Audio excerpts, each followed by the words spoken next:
Hello everyone, फिर से एक बार आप सभी का स्वागत है मेरे यूट्यूब चैनल इजी नर्सिंग में। दोस्तों आज के इस वीडियो में हम लोग एक एक करके 2012 के एनुअल में पूछे गए क्वेश्चन पेपर को सॉल्व करेंगे। देखिए यहाँ पे मीनिंग में सबसे पहले पूछा गया है एनारोबिक। एनारोबिक का मीनिंग आप लोग इस प्रकार से लिखोगे, anaerobic is the process in which organism prepare their energy without the presence of oxygen. यानी कि जितने भी माइक्रो ऑर्गेनिज्म होते हैं उसे स्पेशली दो भागों में डिवाइड किया जाता है, दो क्लासिफिकेशन में डिवाइड किया जाता है। एक होता है आपका एरोबिक। एरोबिक का मतलब जो भी माइक्रो ऑर्गेनिज्म ऑक्सीजन के प्रेजेंसी में अपना एनर्जी को फॉर्म करता है और खुद में ग्रोथ करता है, उसे आपका एरोबिक कहा जाता है। और जो ऑर्गेनिज्म विदाउट ऑक्सीजन में अपना एनर्जी को फॉर्म करता है और अपना ग्रोथ करता है, वैसे माइक्रो ऑर्गेनिज्म को एनारोबिक क्लासिफिकेशन में रखा जाता है। उसके बाद यहाँ पे पूछा गया है मियोसिस। तो मियोसिस का मीनिंग आप लोग इस प्रकार से लिखोगे, the division of a cell into two stages result in 4 cells each with half the chromosomes of the original sales.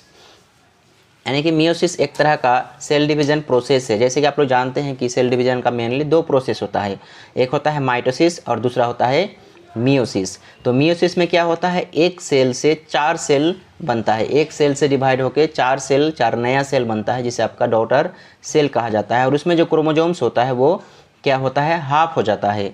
उसके बाद यहाँ पे पूछा गया है टेंडन। टेंडन का मीनिंग आप लोगों को लिखना है, a tendon is a fibrous connective tissue that attached muscles to bone और अदर स्ट्रक्चर्स। यानी कि यहाँ पे बताया गया है टेंडन्स क्या होता है। टेंडन्स एक फाइब्रस स्ट्रक्चर होता है, फाइब्रस कनेक्टिव टिश्यू होता है जो आपका मसल्स और बोन के बीच में प्रेजेंट होता है, यानी कि मसल्स और बोन को कनेक्ट करने का काम करता है। इसके जगह पे अगर लिगामेंट पूछ ले तो आप लोगों को लिखना है बोन टू बोन, यानी कि बोन को एक हड्डी को दूसरे हड्डी से जोड़ने का काम करता है लिगामेंट, और टेंडन्स क्या करता है, मसल्स को बोन से जोड़ने का काम करता है। उसके बाद यहाँ पे पूछा गया है वेन। तो वेन का मीनिंग आप लोग इस प्रकार से लिखोगे, the blood vessels that carry blood towards the heart are called veins. यानी कि जो भी ब्लड वेजल्स ब्लड को हार्ट की तरफ लेके जाता है उसे ही आपका वेन कहा जाता है। इसलिए इसका मीनिंग आप लोग इस प्रकार से भी लिख सकते हो, in the circulatory system veins are responsible for returning deoxygenated blood from the body's organs to the heart. यहाँ पे डीऑक्सीजनेटेड लिखा हुआ है, डीऑक्सीजनेटेड के अलावा अगर ऑक्सीजनेटेड ब्लड को भी लेके आता है हार्ट में तो उसे भी वेन कहा जाएगा। एग्जाम्पल के लिए आपका पाल्मोनरी वेन। जो पाल्मोनरी वेन होता है वो आपका लंग्स से क्या लेके आता है, ऑक्सीजनेटेड ब्लड को हार्ट में लेके आता है, फिर भी उसे वेन कहा जाता है क्योंकि दूसरे ऑर्गन से हार्ट में ब्लड को लेके आता है। और अगर हार्ट से ब्लड को लेके जा रहा हो, चाहे वो फिर ऑक्सीजनेटेड ब्लड हो या डीऑक्सीजनेटेड ब्लड, उसे आर्टरी कहा जाएगा।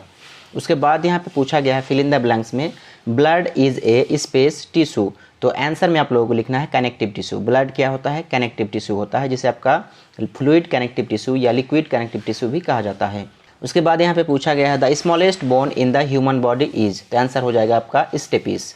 उसके बाद नॉर्मल क्लोटिंग टाइम इज। तो आंसर में आप लोगों को लिखना है 11 to 14 सेकेंड्स। उसके बाद यहाँ पे आप लोगों को पूछा गया है appendix is a space organ. तो आंसर में आप लोगों को लिखना है वेस्टिजियल ऑर्गन। अपेंडिक्स क्या होता है, वेस्टिजियल ऑर्गन्स होता है जो आपका सिकम से हैंगिंग होता है, यानी कि सिकम से लटकता है नीचे की ओर, उसे ही आपका अपेंडिक्स कहा जाता है, जो यहाँ पे आप लोगों को स्ट्रक्चर में भी दिखाया गया है। उसके बाद यहाँ पे पूछा गया है ट्रू एंड फॉल्स में पहला question, sound waves travels at a speed of 332 metre per second. तो इसका आंसर हो जाएगा ट्रू।